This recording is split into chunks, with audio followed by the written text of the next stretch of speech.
me colocam é o que é que eu entendo como ecologia humana. Há uma grande discussão que ainda está em aberto na Europa sobre se a ecologia humana é uma ciência ou é uma forma de olhar os problemas da sociedade contemporânea. E há autores que defendem uma e outra perspectiva. Há autores que dizem que é realmente uma ciência, que já é uma ciência, já tem direito a isso, no fundo já teve um percurso muito longo, desde a escola de Chicago, na década de 20 do século XX até à atualidade. Tem um objeto de estudo bem claro. No fundo, o que é que a ecologia humana estuda? Estuda a interação entre os sistemas sociais e os sistemas ecológicos. Olhamos para esta interação numa perspectiva sistémica. Temos, de um lado, sistemas sociais que são, por si, muito complexos. Temos, do outro lado, os ecossistemas, que nós sabemos também são extremamente complexos. E estes dois sistemas não vivem em paralelo, pelo contrário, eles interagem. E o que nós queremos é estudar, no fundo, o resultado desta interação. Nós entendemos que esta relação é bionívoca. No fundo, os ecossistemas influenciam a sociedade humana, mas as sociedades humanas também influenciam os ecossistemas, também intervêm nos ecossistemas. E, por vezes, com consequências desastrosas. O que nós estamos a viver hoje em dia, as alterações climáticas, são o resultado das intervenções dos sistemas sociais nos ecossistemas. A forma como nós estamos a produzir, na forma como nós estamos a consumir, a forma, no fundo, como nós também estamos a utilizar os ecossistemas, tudo isso, no fundo, levou a uma desregulação desses ecossistemas e hoje em dia nós estamos a sofrer essas consequências. As alterações climáticas são, no fundo, se quiserem, o feedback dos ecossistemas que foram alterados por nós sobre a própria sociedade. Portanto, é muito importante nós percebermos isso. As nossas ações, desde a mais pequenina, desde as ações que têm um impacto local até as ações que têm um impacto mais global, todas as nossas ações interferem nos ecossistemas. Mas mais cedo ou mais tarde nós vamos receber o feedback dessas interações. E por vezes de uma forma muito negativa.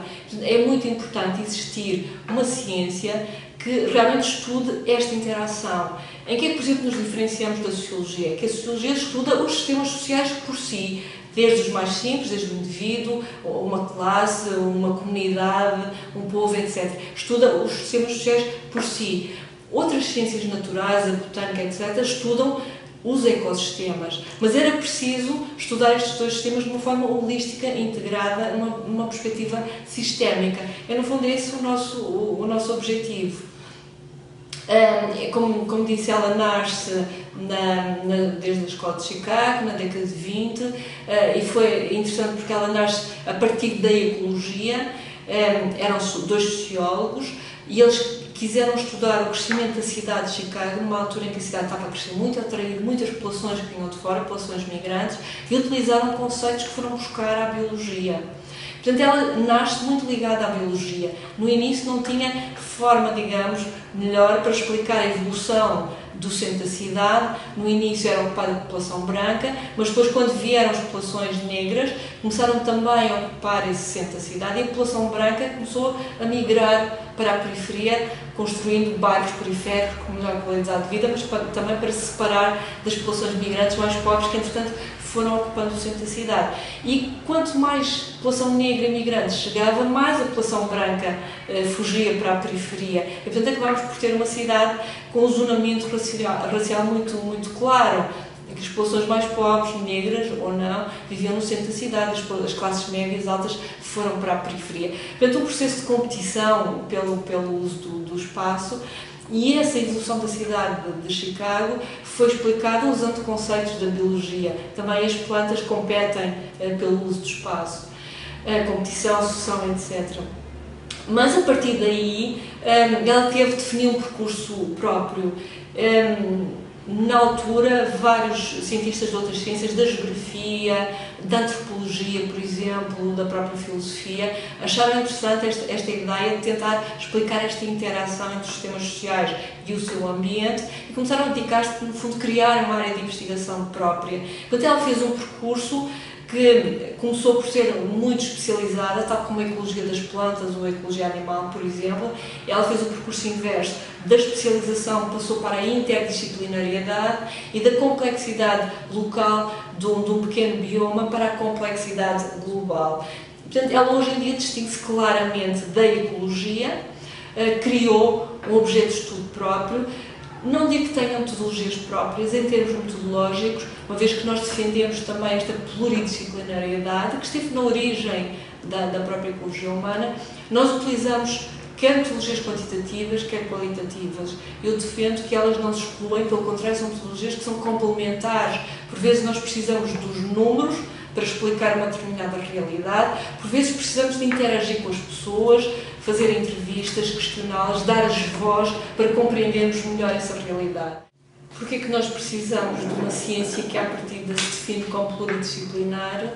Precisamente porque nós sentimos que cada uma destas ciências, que dão um contributo importante para o conhecimento da sociedade, para a evolução da própria sociedade, mas cada uma delas por si não consegue explicar esta complexidade que nós vivemos hoje em dia. Estamos perante um tipo de problemas completamente diferentes dos da sociedade do passado. O risco que chamam-lhe a sociedade do risco, e esse risco está associado à própria evolução tecnológica. Eles chamam mesmo o lado obscuro da modernidade. Se por um lado a tecnologia nos permite avançar e reduzir a taxa de mortalidade infantil, por exemplo, imenso, mas por outro lado essa mesma tecnologia traz um conjunto de problemas. O Ulrich Beck fala nestes riscos manufaturados, são riscos que são o resultado da evolução tecnológica, ou se quiserem, o outro lado da moeda. Por um lado, as tecnologias trazem imensas vantagens e contribuem para o progresso, mas por outro lado começamos a perceber que elas também trazem riscos associados.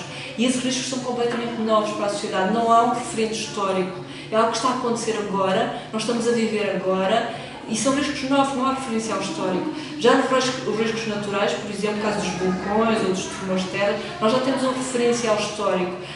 As comunidades já convivem com esses riscos naturais desde o início, portanto já aprendemos, de certa forma, a antecipar-nos, a lidar com esses riscos.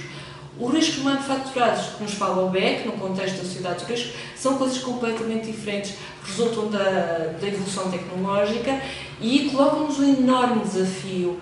Não existe referencial histórico, não sabemos como lidar com eles.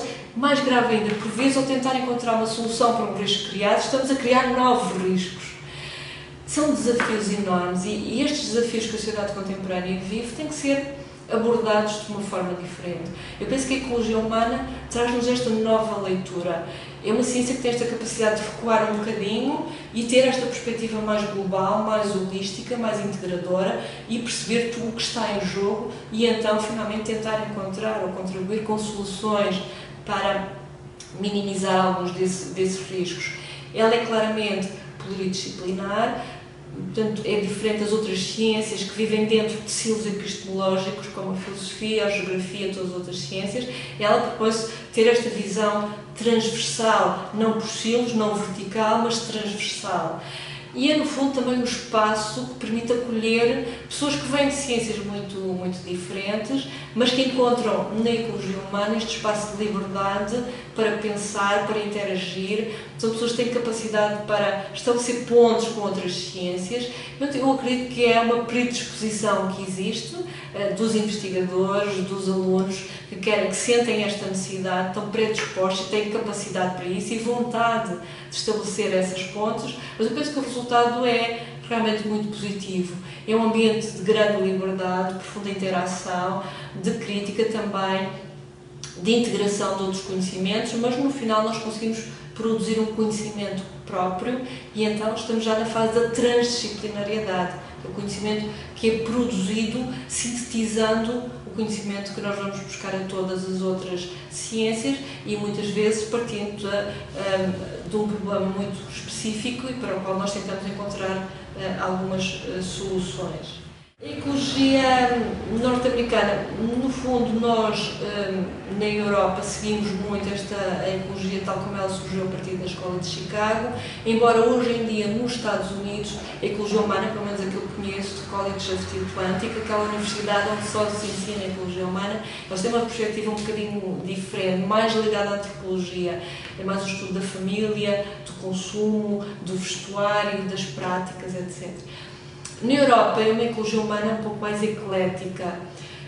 Nós temos investigadores que vêm de áreas muito diversas e, portanto, a sua produção final também resulta, como é evidente, resulta um pouco da sua formação inicial.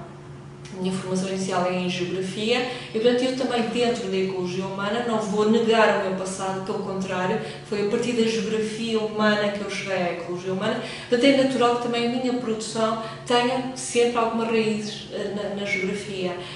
Se a pessoa vier da Antropologia, é natural que a sua produção tenha também algumas raízes na Antropologia, na sua formação de base.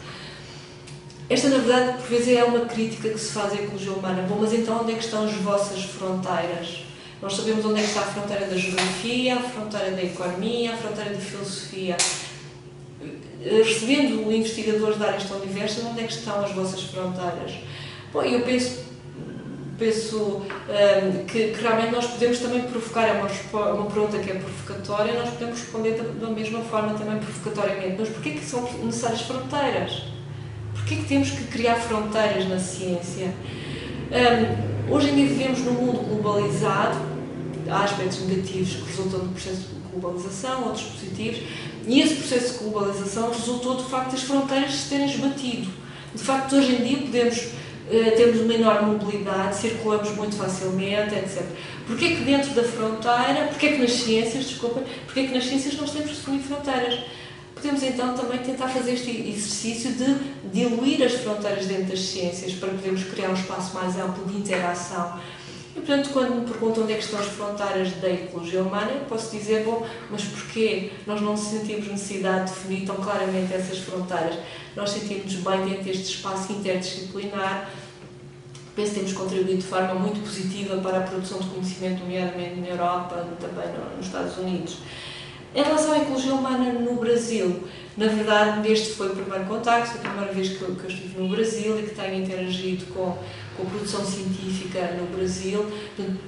Digamos que, infelizmente, não posso ainda avançar muito em relação a isso, estou agora a conhecer. O seminário foi extremamente interessante, foi muito importante para conhecer essa realidade brasileira, os investigadores brasileiros, e eu penso que temos aqui um espaço de diálogo interessantíssimo entre o Brasil e a Europa, nomeadamente o Brasil e Portugal também. Mas se vocês têm áreas de estudo muito específicas, populações indígenas, por exemplo, nós não temos essas populações indígenas, portanto não investigamos nessa área, mas enfim, o campo de investigação de Ecologia Humana é tão amplo que nós seguramente vamos encontrar pontos em comum para poder colaborar no futuro, produzir artigos, ter projetos de investigação. Portanto, eu penso que a investigação da Ecologia Humana no Brasil pode estar a dar os primeiros passos, mas eu penso que está a dar passos muito seguros.